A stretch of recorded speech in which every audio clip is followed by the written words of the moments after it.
Hi friends, कैसे हो।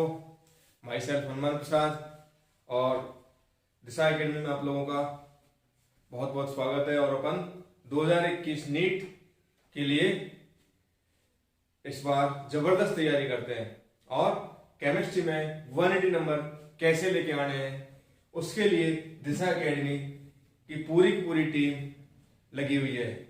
उसमें हम लोग कोटा से आपको बेस्ट से बेस्ट क्वालिटी दे पाएंगे जो कोटा में टॉप 10 के स्टूडेंटों को लिए दी जाती है। और आपको मालूम है कि केमिस्ट्री बहुत स्कोरिंग सब्जेक्ट है। केमिस्ट्री में खासकर बात करूं मैं, केमिस्ट्री रटने की बात बिल्कुल कोशिश मत करना। टोटल फंडामेंटली बात करेंगे, वो भी बेसिक फंडामेंटल से याद करेंगे। तो first of all upon start करते हैं ऑर्गेनिक केमिस्ट्री। ऑर्गेनिक केमिस्ट्री में आपको पूरे में से पूरे नंबर कैसे लेके आने हैं वो आपकी पूरा फोकस होना चाहिए, जैसे हम तैयारी करवाते हैं। तो फर्स्ट ऑफ ऑल अपन जो चैप्टर लेते हैं वो लेते हैं आइसोमेरिज्म। आइसोमेरिज्म क्या होता है तो इसकी डेफिनेशन नोट करिए। Compound having same molecular formula, compound having same molecular formula but different physical and chemical properties are called stereoisomers. This phenomenon is known as stereoisomerism. तो टारगेट क्या रखा है, मॉलिक्यूलर फॉर्मूला क्या होना चाहिए, सेम होना चाहिए, एंड फिजिकल और केमिकल प्रॉपर्टी क्या होनी चाहिए, डिफरेंट होनी चाहिए। उसको क्या बोलेंगे, isomers. This phenomenon known as isomerism. तो अल्टीमेट अपने पास इसमें बात करूं, ये मॉलिक्यूलर फॉर्मूला क्या है, सेम। जब मॉलिक्यूलर फॉर्मूला सेम होगा तो ही आइसोमेरिज्म एंट्री होगी। जैसे कार्बोक्सिलिक एसिड लिया जाए CH3COOH, कोई भी एसिड क्या देगा, H+ आयन। कोई भी दोस्तों क्या देगा, एसिड क्या देगा, H+ आयन। अब यदि HCOOCH3, ये एसिड क्या है, ये ईस्टर है, इसका मतलब ये H+ आयन नहीं देगा। इसका मतलब दोनों की फिजिकल प्रॉपर्टी क्या होगी, डिफरेंट, केमिकल प्रॉपर्टी क्या होगी, डिफरेंट। इसका मतलब ये दोनों क्या है, isomers. This phenomenon known as isomerism. तो यहां पर देखा जाए तो आपके पास ये मिथाइल है, ये पूरा बॉन्ड ब्रेक करके कहां जा रहा है, यहां पर जा रहा है, और ये हाइड्रोजन कहां आ रहा है, यहां पर आ रहा है। This is called bond breaking, bond forming, known as 2D isomerism और स्ट्रक्चरल आइसोमेरिज्म। 2D आइसोमेरिज्म और स्ट्रक्चरल आइसोमेरिज्म। यदि ऐसे बात की जाए, C और ये CH3 और ये CH3 और ये H, ये H, यहां पर इस मिथाइल को मैं नीचे अरेंजमेंट कर देता हूं। इट मीन्स ये CH3 और ये CH3, ये H। अब देखा जाए इन दोनों का मॉलिक्यूलर फॉर्मूला सेम है बट अरेंजमेंट क्या हो गया, डिफरेंट। दोनों का अरेंजमेंट डिफरेंट हो गया। ये क्या बोलेंगे, इसको स्टीरियो आइसोमेरिज्म और 3D आइसोमेरिज्म। इसका मतलब आइसोमेरिज्म कितने टाइप की हो गई, 2 टाइप की होगी दोस्तों। एक तो जब भी बॉन्ड ब्रेकिंग, बॉन्ड फॉर्मिंग होती है तो क्या बोलेंगे, स्ट्रक्चरल आइसोमेरिज्म। ओनली अरेंजमेंट होता है तो स्टीरियो आइसोमेरिज्म। तो नाम से क्लियर हो रहा है 2D isomerism and 3D isomerism. एक 3D आइसोमेरिज्म है और दूसरा 2D आइसोमेरिज्म है, या इसको कह सकते हैं अपन स्टीरियो आइसोमेरिज्म। क्या बोल सकते हैं, स्टीरियो आइसोमेरिज्म, स्टीरियो आइसोमेरिज्म। और ये 2D आइसोमेरिज्म और स्ट्रक्चरल आइसोमेरिज्म। इसका क्वेश्चन 100% एग्जाम में आता ही आता है, नीट के अंदर कंफर्म आता है। इसका मतलब वेरी इंपॉर्टेंट है। इसको किसी भी कंडीशन में आपको फील करना है। नाम से 3D रटने की कोशिश ना करें, 3D में फील करना है। मीन्स अरेंजमेंट डिफरेंट होना चाहिए। जैसे यहां पर ये मॉलिक्यूल है, ये मॉलिक्यूल, जैसे ये आपके पास मिथाइल मिथाइल और ये हाइड्रोजन की हाइड्रोजन, इट मीन्स यहां पर ये दोनों मिथाइल और यहां पर ये पाई बॉन्ड ऊपर और नीचे अरेंजमेंट है ऐसे। इसका मतलब पाई बॉन्ड ऊपर नीचे है, इसका मतलब इसमें रोटेशन नहीं होगा फ्रेंड्स, डबल बॉन्ड है। अरेंजमेंट कर सकते हो, ये मिथाइल दोनों सेम साइड होंगे तो इसको क्या बोलेंगे, green ball is the methyl, this green ball is the methyl, this is called 1 2 पे क्या है ये मिथाइल, ये मिथाइल और ये मिथाइल, तो ये 2 ब्यूटीन हो गई, सेम साइड हो जाएगी तो सिस बोलेंगे, और अपोजिट साइड हो जाएगी, दिस इज कॉल्ड ट्रांस हो जाएगी। इसका मतलब अरेंजमेंट पॉसिबल है, ऐसा नहीं कि इस मिथाइल को बॉन्ड ब्रेक करके यहां से यहां लिया जाए, यदि यहां से यहां लिया जाएगा this is called structural isomerism, this is called structural isomerism. अब आपको फील हो रहा होगा कि यहां पर थोड़ा सा और मैं आइडिया दूं, ये मॉलिक्यूल है, ये इथेन का मॉलिक्यूल है, ये हाइड्रोजन ये हाइड्रोजन ये हाइड्रोजन, अब आपको फील होगी जो फ्रंट एटम है ये तीनों, ये हाइड्रोजन एटम है, ये जो बैक एटम है ये भी हाइड्रोजन है, this is called ethane, this is called ethane. अब यहां पर ये ऐसे आप रोटेट कर सकते हैं, this is called arrangement, this is called arrangement, इसको बोलेंगे कन्फॉर्मर्स। जब रोटेशन हो रहा है, जब रोटेशन हो रहा है सिंगल बॉन्ड के अक्रॉस, रोटेशन क्यों हो रहा है, क्योंकि ये रिपल्सन हो रहा है, यहां पर ये कार्बन से हाइड्रोजन अटैच है, ये कार्बन से हाइड्रोजन एटम अटैच है, repulsion between the hydrogen atoms, hydrogen atoms, hydrogen atom, this is called van der Waals repulsion friends. और जो बॉन्ड में ये इलेक्ट्रॉन्स हैं, ये बॉन्ड में जो इलेक्ट्रॉन्स हैं, ये इलेक्ट्रॉन्स हैं दोस्तों, इसको बोलेंगे torsional strain, repulsion between the bond pair electrons, bond pair electrons are called torsional strain. तो टॉरिजनल स्ट्रेन होगा तो मॉलिक्यूल में रोटेशन होगा। आप मेडिकल की तैयारी क्यों कर रहे हो, स्टेबिलिटी के लिए, ऐसे मॉलिक्यूल क्या चाहता है, स्टेबल होना चाहता है दोस्तों, ठीक है, डॉक्टर बन जाओगे आपकी लाइफ सेफ हो जाएगी, तो मॉलिक्यूल भी स्टेबल होना चाहेगा। जब आप लोग स्टेबल होना चाहोगे तो ये क्यों नहीं होना चाहेगा, इसलिए ये रोटेट हो रहा है। जब ये रोटेट 180 से कर देंगे तो रिपल्सन कम हो जाएगा, रिपल्सन कम हो जाएगा मतलब स्टेबिलिटी बढ़ जाएगी, इसका मतलब this is called stereoisomers. Clear हुआ कि जब भी अरेंजमेंट डिफरेंट हुआ दिस इज कॉल्ड स्टीरियोआइसोमेरिज्म, ओनली और ओनली बॉन्ड ब्रेकिंग, मान लिया इस यहां पर इस बॉन्ड को ब्रेक करके मैं यहां पर लेके जाता हूं, इसको यहां पर लेके जाता हूं, this is called bond breaking, bond forming, this is called 2D isomerism. इसके फर्दर पार्ट होंगे, आप पढ़ोगे आगे जाके, chain isomerism, position isomerism, functional isomerism, metamerism और टॉटोमेरिज्म, रिंग चेन आइसोमेरिज्म, ये टोटल क्लासिफिकेशन आ गए इसके। क्लियर, ऐसे इसके फर्दर क्लासिफिकेशन हो रहे हैं, जैसे यहां पर रोटेशन हो रहा है, दूसरा मॉलिक्यूल मैंने अभी थोड़ी देर पहले लिया था, ये जिसमें रोटेशन नहीं हो रहा था, ये पाई बॉन्ड के अक्रॉस था, ये पाई बॉन्ड जैसा ऊपर होगा और वैसा ही नीचे होगा फ्रेंड्स। जब पाई बॉन्ड में रोटेशन नहीं हो रहा है, इट मींस रोटेशन नहीं हो रहा है, इसको बोलेंगे क्या बोलेंगे, कॉन्फिगरेशनल आइसोमेरिज्म। क्लियर, मींस जब रोटेशन हो रहा है उसको बोलेंगे कन्फॉर्मेशनल आइसोमेरिज्म। इसका मतलब ये कितने टाइप्स का हुआ है दोस्तों, 2 टाइप्स का हुआ। रोटेशन हो रहा है तो रोटेशनल आइसोमेरिज्म और कन्फॉर्मेशनल आइसोमेरिज्म, और रोटेशन नहीं हो रहा है उनको बोलेंगे कॉन्फिगरेशनल आइसोमेरिज्म। क्लियर, इसका मतलब इसके फर्दर क्लासिफाइड होगा आगे। तो ये बहुत इंपॉर्टेंट है। अपन पहले किसको लेते हैं, स्टीरियो आइसोमेरिज्म। तो क्लियर हुआ डेफिनेशन, जब भी अरेंजमेंट होता है compound having same molecule formula, molecule में क्या होना चाहिए, सेम होना चाहिए, स्ट्रक्चर फॉर्मूला भी सेम होना चाहिए, तभी तो दोनों का नाम क्या है। इसको आईयूपीएसी में देखेंगे फिर दोस्तों, 1 2 3 4, दिस इज कॉल्ड 2 ब्यूटीन।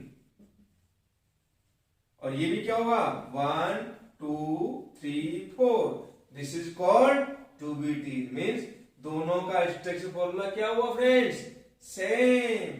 तो ये क्या हो गया, 2 butene. Molecular formula same, structure formula same, arrangement दोनों मिथाइल सेम साइड होगा, इसको क्या बोलेंगे, सिस। और दोनों methyl opposite side, this is called trans. इसका मतलब सिस ट्रांस क्या है, arrangement, different arrangement in 3D, this is called stereoisomerism. और only bond breaking, bond forming is called structural isomerism। तो क्लियर हुआ डिफरेंस कि स्टीरियो में कब एंट्री करनी है, या दूसरे वर्डों में ये कहूं कि इन दोनों का जब आईयूपीएसी सेम होता है, आईयूपीएसी सेम हो रहा है बट अरेंजमेंट डिफरेंट हो रहा है, this is called stereo isomerism. और यहां पर आईयूपीएसी डिफरेंट होते ही क्वेश्चन किसका है, 2D आइसोमेरिज्म। तो कई बार क्वेश्चन आता है स्टीरियो का, बच्चा लगाता है टोटोमेरिज्म, उसको यही पता नहीं है कि स्टीरियो में कब जाना है और 2D में कब जाना है। तो क्लियर हुआ, जब भी आईयूपीएसी सेम है और अरेंजमेंट डिफरेंट है, this is called 3D isomerism. तो अपन पहले स्टीरियो डेफिनेशन नोट कर लीजिए, compound having same formula, same structure formula but different arrangement in 3-dimensional space are called stereoisomers. This phenomenon is known as stereoisomerism। Clear. इसके further फिर part है, कितने part हुए, 2 parts हुए। पहला पार्ट कौन सा होगा friends, conformational isomerism,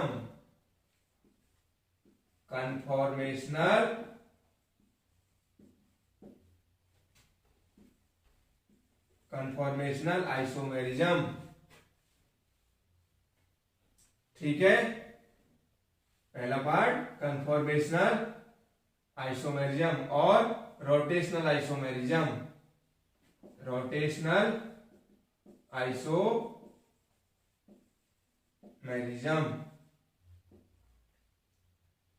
clear, conformational isomerism और रोटेशनल आइसोमेरिज्म।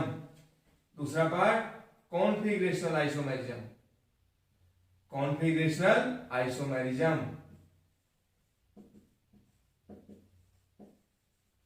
Configurational isomerism. तो ये अपना, इसको अपने पास ये रब कर देते हैं इसको। अब आपको आइडिया लग गया होगा कि 2D में कब एंट्री करनी है और 3D में कब एंट्री करनी है। कॉन्फिगरेशनल आइसोमेरिज्म और नॉन रोटेशनल आइसोमेरिज्म। तो अब अपने पास कन्फॉर्मेशन पहले स्टार्ट करते हैं।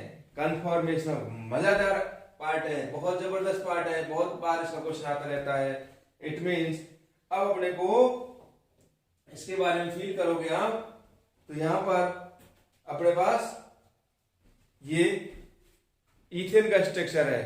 किसका स्ट्रक्चर है, ईथेन का स्ट्रक्चर है। तो यहां पर आप देख रहे होंगे ये कार्बन, ये कार्बन, इस कार्बन से ये 3 हाइड्रोजन लगे हुए हैं, ये 3 हाइड्रोजन लगे हुए हैं। तो आप इसको ऐसे व्यू करोगे, इसको ऐसे व्यू कर सकते हो और इसको ऐसे व्यू कर सकते हो। 3D चल रहा है, 2D नहीं चल रहा फ्रेंड्स, इसलिए आपको फील करना पड़ेगा। तो यहां पर फील करोगे, इस बॉन्ड में ये 2 इलेक्ट्रॉन्स हैं, कार्बन का एक, हाइड्रोजन का एक, कार्बन का ये, हाइड्रोजन का ये, कार्बन ये, हाइड्रोजन, ऐसे ये कार्बन का इलेक्ट्रॉन, ये हाइड्रोजन का इलेक्ट्रॉन।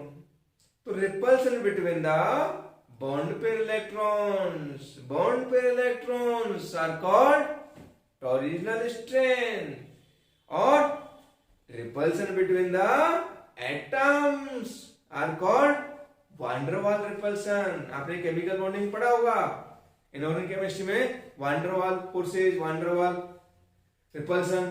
तो वहीं से थोड़ा सा आइडिया लग रहा होगा आपको कि जब भी रिपल्सन होता है तो पोर्सिटी क्या हो जाती है, बढ़ जाती है, स्टेबिलिटी क्या हो जाती है, कम हो जाती है। तो मॉलिक्यूल क्या होना चाहेगा, स्टेबल होना चाहेगा। तो ये रोटेट होगा, जब इसमें पूरा 180 से रोटेट हो जाएगा फ्रेंड्स, तो रिपल्सन कम हो गया। रिपल्सन कम हो गया में स्टेबिलिटी बढ़ गई।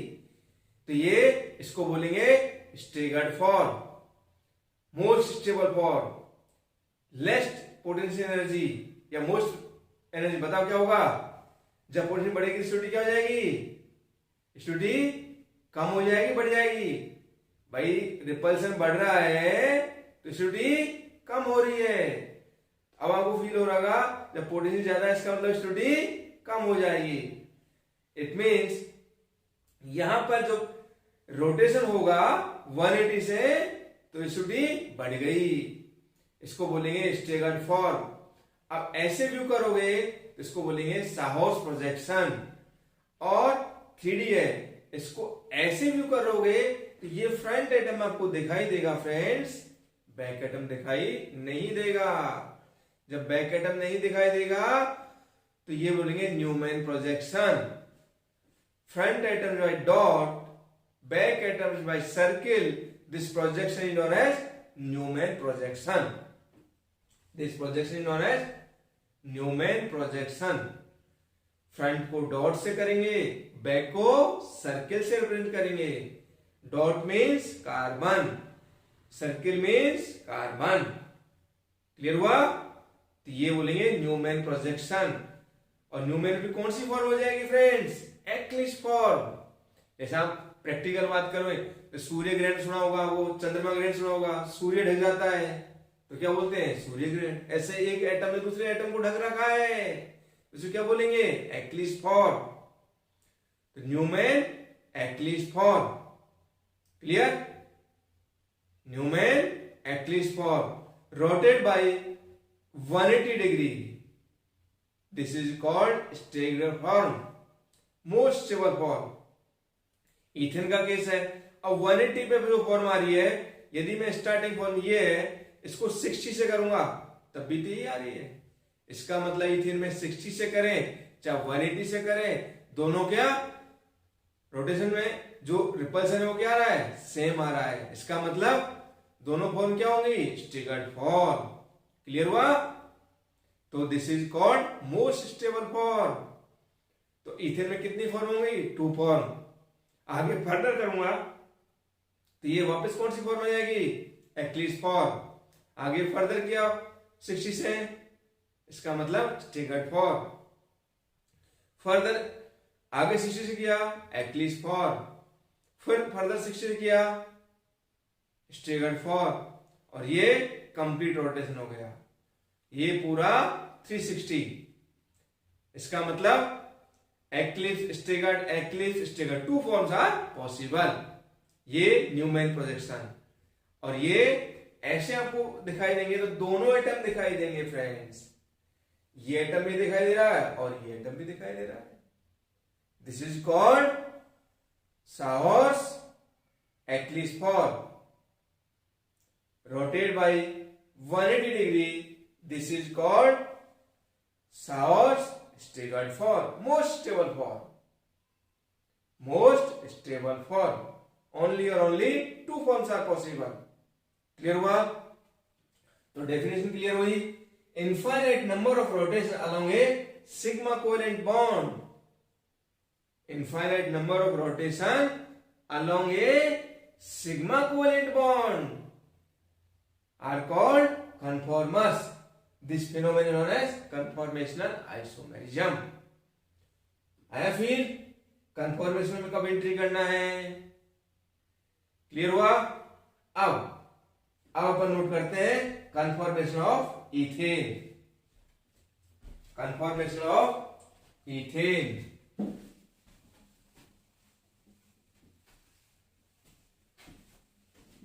Conformational of ethane. Definition clear हो गई। Conformation of ethane.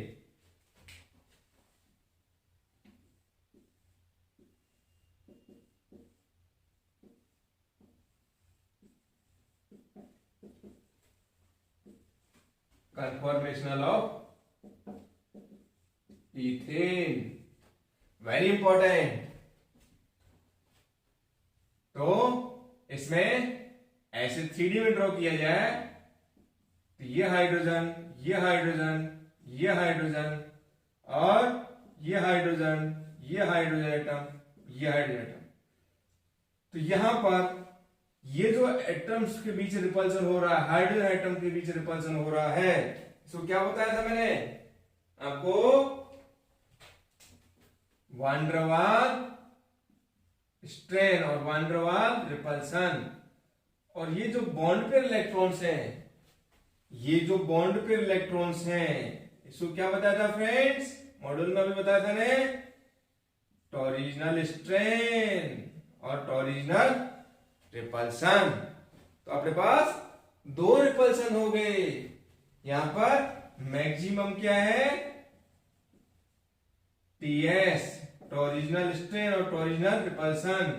और मैक्सिमम क्या है? van der Waals strain. This is called eclipse form.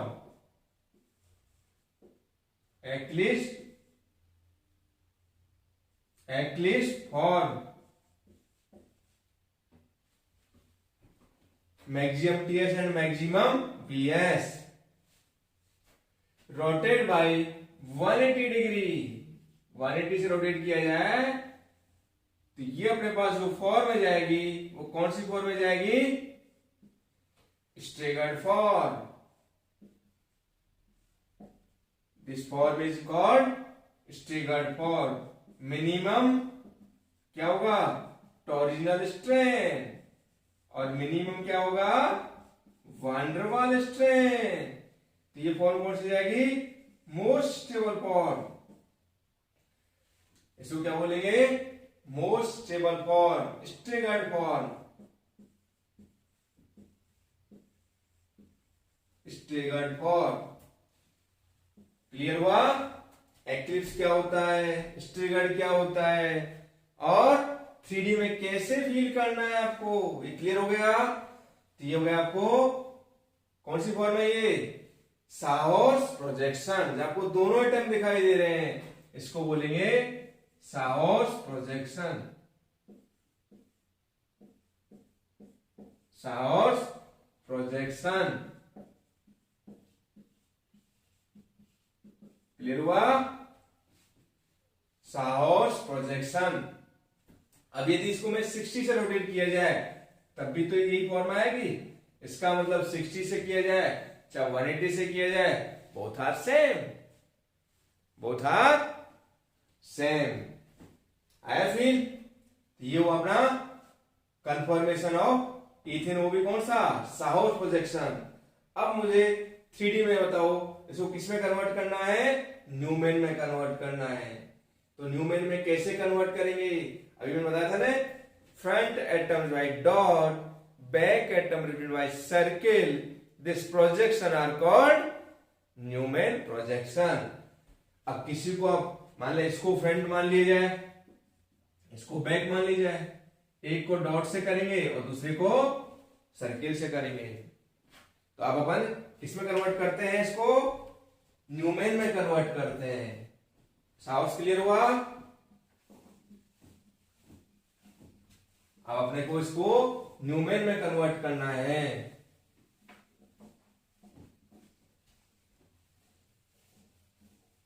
ये अपने को न्यूमेन कैसे कन्वर्ट होगा ये फील करिए जल्दी से 3D में। न्यूमेन में अपन देखेंगे तो मैंने पता था फ्रंट एटम बाय डॉट, तो ये डॉट से रिप्रेजेंट करिए, ये तीनों हाइड्रोजन रिप्रेजेंट करिए, एक हाइड्रोजन ये रहा, दूसरा हाइड्रोजन ये रहा, तीसरा हाइड्रोजन ये रहा। बैक एटम बाय सर्किल, तो ये सर्किल ड्रॉ कर लीजिए। अब 3D है, इसके जस्ट पीछे है, इसके जस्ट पीछे क्या लगाएंगे? ये हाइड्रोजन, तो इसके पहले ड्रॉ करिए और ये पीछे हाइड्रोजन आ गया। ऐसे कैसे ही इसके पीछे हाइड्रोजन ड्रॉ करिए, ऐसे कैसे ही इसके पीछे hydrogen. This is called Newman projection. This is called Newman projection.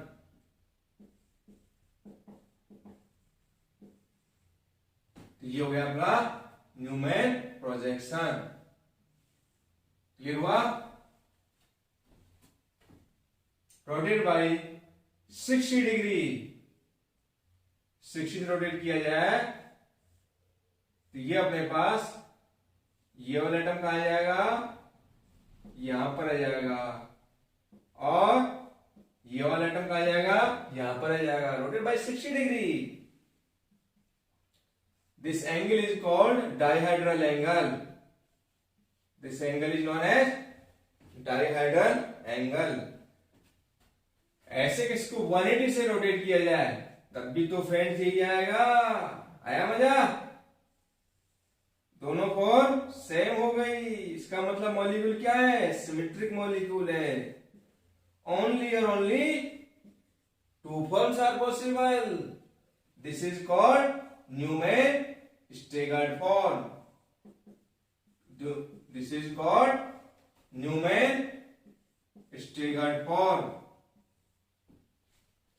ये मोस्ट स्टेबल फॉर्म हो गई आपकी। कौन सी फॉर्म हो गई, मोस्ट स्टेबल। ये हो गई लीस्ट स्टेबल। ये न्यूमैन एक्लिप्स फॉर्म हो गई। यहां भी एक्लिप्स है साउस में, यहां भी एक्लिप्स भी होगी। क्लियर हुआ? तो इस तरह पर न्यूमैन प्रोजेक्शन ड्रॉ कर सकते हैं। अब यदि इसका एनर्जी डायग्राम ड्रॉ किया जाए तो एनर्जी डायग्राम ड्रॉ कर सकते हो। यहां पर मैक्सिमम एनर्जी होगी, यहां पर मिनिमम एनर्जी होगी। आया फिर? इसका एनर्जी डायग्राम मैक्सिमम इसकी होगी आपका एक्लिप्स पे, और मिनिमम किस पे होगी, इस पे होगी। तो ये आपका जो एनर्जी डायग्राम है वो भी ड्रॉ कर सकते हैं आप। तो ये आपका कंफर्मेशन क्या हो गया, इथेन। आया फिर? Thank you very much. Bye bye दोस्तों।